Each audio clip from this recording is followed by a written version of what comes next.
women, that's right, testosterone is actually a good thing.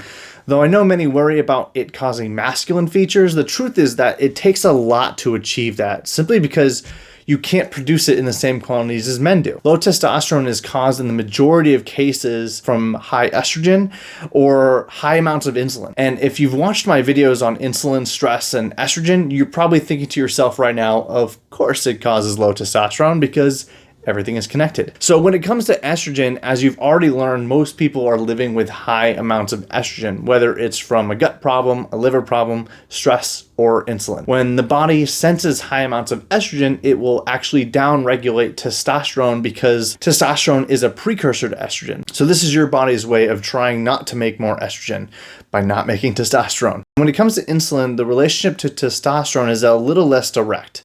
Increased insulin will increase levels of estrogen, but for this relationship, it's actually more about the frequency of eating.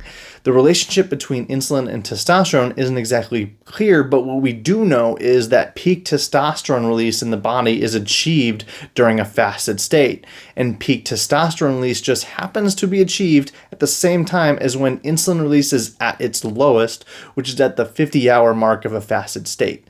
There have been many studies that have shown that there is an increase in testosterone release with people who are intaking less calories.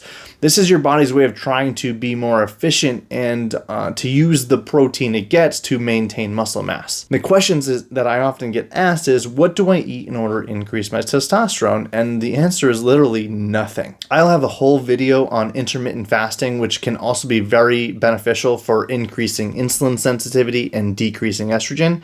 But again, we have to go back to the gut for that. You got to improve the gut function and decrease your estrogen if you want testosterone release to be most efficient. Studies have shown that keto diets don't inhibit the fasting effects for testosterone, which furthers the idea that insulin must play some kind of role in downregulating testosterone.